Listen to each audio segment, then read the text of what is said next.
Welcome back to another video. We're in the Open Ultra League again, and today we're going to be trying to synergize the team with the Trevenant, Cobalion, and Pidgeot. Once again, we're trying to feature Pidgeot. It has a general neutral matchup against most of the stuff, and the stuff that it just loses really hard to. So it's kind of like a high risk reward Pokemon to use. And here we're just gonna play this out, as we don't necessarily have a hard counter to this in the back, and it looks like our opponent actually ends up switching out, which allows us to go into our Pidgeot. Now this racing can know Stone Edge. Let's see, they go for the so they go for the Stone Edge. The Stone Edge doesn't KO, but it does a pretty significant amount of damage. And here we just go for the Brave Bird to take it out. And then we're just hoping if they come back in with the Jellicent, we will be able to throw a move. But they actually end up having double fighters in the back. Now our only play is to come in here with our Trevenant, throw this Shadow Ball here, and try to get to another move. We can survive a Stone Edge. So let's see what our opponent ends up doing. We decide to farm extra here. We save that energy in the back. We come in here with our Cobalion. This Jellicent is going to be throwing Shadow Ball for sure. It looks like we're able to tank one of those Shadow Balls. Not sure we can tank the next Shadow Ball if it ends up incoming, but our opponent ends up saving the shield for their Cobalion right there. And we're just going to throw this Sacred Sword to get the last shield. And since we have energy on our Trevenant here, this is GG's. Okay, perfect. And we just throw the Shadow Ball right there to KO the last Pokemon.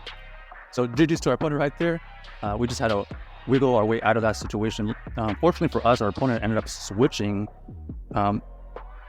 early on, which basically let us have our Pidgeot just go free. Let's see. Here we have a really good lead here. We're expecting them to switch out. Looks like they're staying in. They're probably going to be shipping and dipping, or maybe they're just trying to soft lose this. Our opponent ends up just no shielding and allowing the Seed Bomb to go through. The Moonblast actually gets through. It does debuff our Trevenant, but we know that we are able to get to another Seed Bomb pretty easily. And then here we don't want to make the mistake of switching out, because we do have a really good counter to this Obstagoon with our Cobalion. So we're not going to switch out. Okay, and then it looks like they're going to throw a move here. This Night Slash is not effective. And then here we are running into a Confusion Cresselia version. So these Confusions will be doing most of the damage, as we're going to try to just debuff this Cresselia as much as possible. We might end up even shooting once just to preserve the health, because it looks like our opponent is just going to try to whittle us down with just Confusions. And now we're just going to try to debuff it as much as possible to force them to switch out again. So now, because this thing is triple, okay, they actually end up shielding. It was triple debuff. I was going to say we probably don't even have to shield the next one, but we force our opponent to switch out. We throw the Sacred Sword immediately so that they are KO'd. Our opponent goes for the Moonblast here. Okay, and then we're going to be throwing this Stone Edge on ideal timing. This Stone Edge will, okay, I don't know, 15% right there, and it gets them into the red. So now they actually go with a Grass Knot so they can farm down.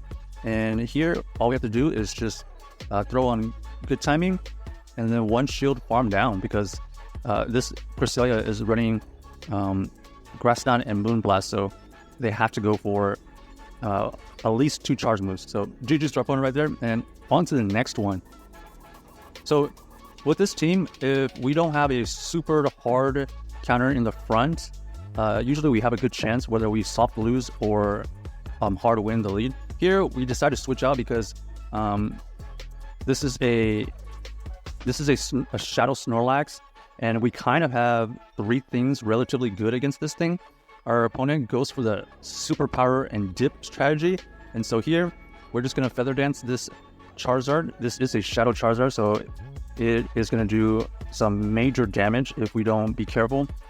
We decide to use both our shields at this point because we know that we know that this Charizard can go kind of crazy if we don't be careful with it. So now it is officially double debuffed, which should allow us to survive this Blast Burn, which indeed it does. And now we're just going to go for another Feather Dance to either get the last shield or to finally be able to whittle it down.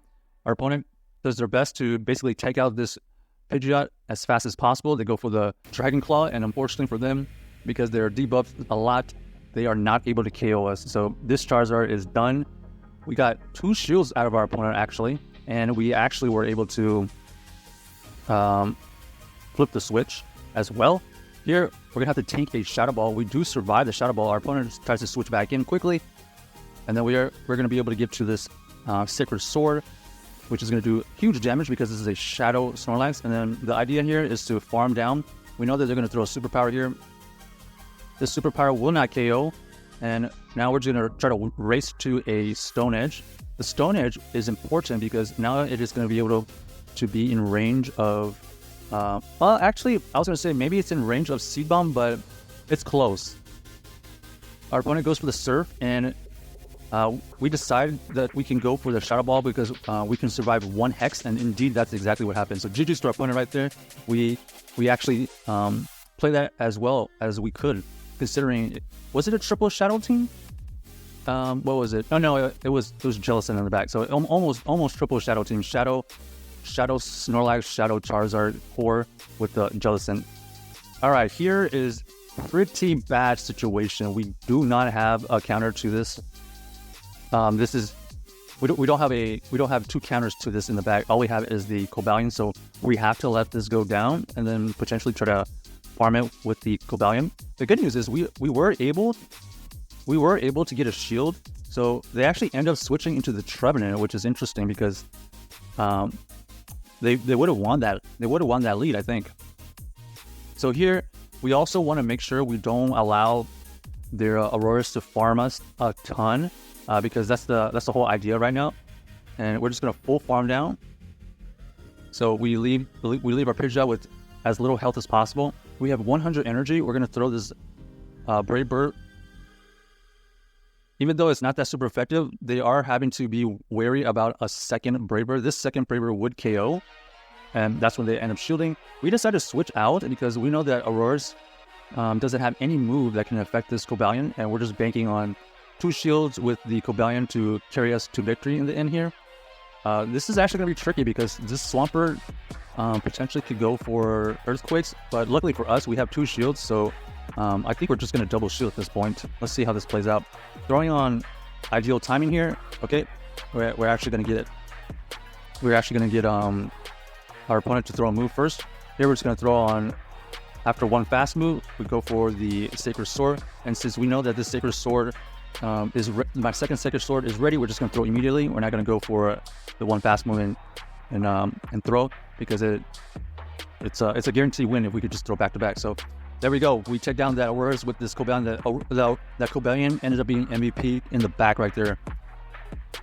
Remember, we actually were thinking about letting the Trevenant go down first, but our opponent ends up switching out, which gave us the advantage, and letting the Pidgeot just full farm down their Trevenant. So on to the next one here. We have Giratina versus Trevenant. So I just tried to over farm here, even though the Giratina is going to be potentially throwing some big... Oh, they actually throw Shadow Force right there. Interesting. That was a huge shield. Shadow Force